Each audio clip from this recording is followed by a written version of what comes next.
الشيطان اللعين الرجيم بسم الله الرحمن الرحيم قال الله سبحانه في القرآن الكريم بسم الله الرحمن الرحيم ومن أعرض ذكري فإن له معيشة ضنكا ونحشره يوم القيامة أعمى۔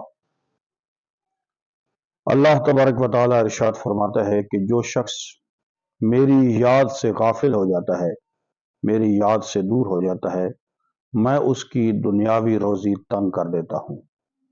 وَنَحْشُرُهُمْ يَوْمَ الْقِيَامَةِ أَعْمَى، اور اس کو میں بروز قیامت اندھا معشور کروں گا۔ قَالَ رَبِّ لِمَا حَشَرْتَنِي أَعْمَى وَقَدْ كُنْتُ بَصِيرًا، اس وقت وہ کہے گا کہ میرے اللہ، جبکہ میری تو آنکھیں دنیا میں ٹھیک تھیں، آج تو نے مجھے اندھا کیوں معشور کیا؟ تو خالق کائنات کی آواز آئے گی کہ عدد کا آیاتنا، میری آیات تیرے پاس آئی تھی اور تو فنسیتہا، تو نے ان کو بھلا دیا تھا۔ کذالک الیوم تنسیٰ، آج تجھے بھی بھلا دیا گیا ہے۔ اس لیے جس وقت انسان اللہ کی یاد سے غافل ہو جاتا ہے، اللہ کی ذکر سے غافل ہو جاتا ہے، فرائض ادا کرنا چھوڑ دیتا ہے، حرام کا ارتکاب کرتا ہے، تو اللہ تعالیٰ اپنی برکتیں اور رحمتیں بھی روک لیتا ہے۔ آج حالات ایسے ہیں، بارشیں نہیں ہو رہی، اگر ہوتی بھی ہیں تو وقت پر نہیں ہوتی۔ اس کی وجہ کیا ہے؟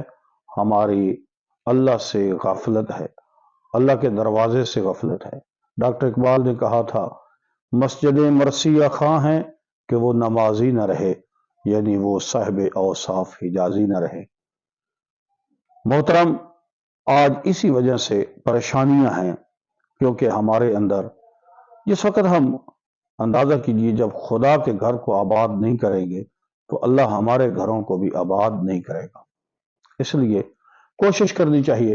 ایک حضرت امیر المومنین علی ابن ابی طالب علیہ السلام کی نہج البلاغہ میں بارش کے سلسلے میں دعا ہے، اس میں مولا کائنات کیا ارشاد فرماتے ہیں؟ بڑا عظیم پیغام ہے مولا کا۔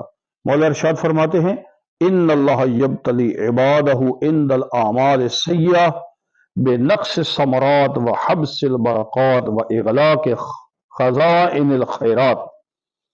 جس وقت لوگ اعمال سیئہ، برے اعمال کا ارتکاب کرتے ہیں تو خالق کائنات ثمرات، درختوں پر، کھیتیوں میں پھل کم کر دیتا ہے، وحبس البرکات، اور اپنی برکات روک دیتا ہے، واغلاق خزائن الخیرات، اور اپنے انعامات کے خزانے بند کر دیتا ہے۔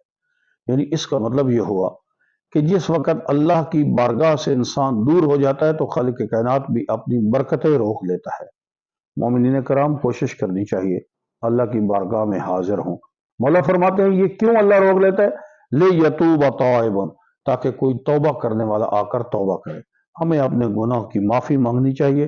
جب ہم معافی مانگیں گے تو وہ معاف بھی کر دے گا اور اپنی رحمتیں بھی نازل فرمائے گا۔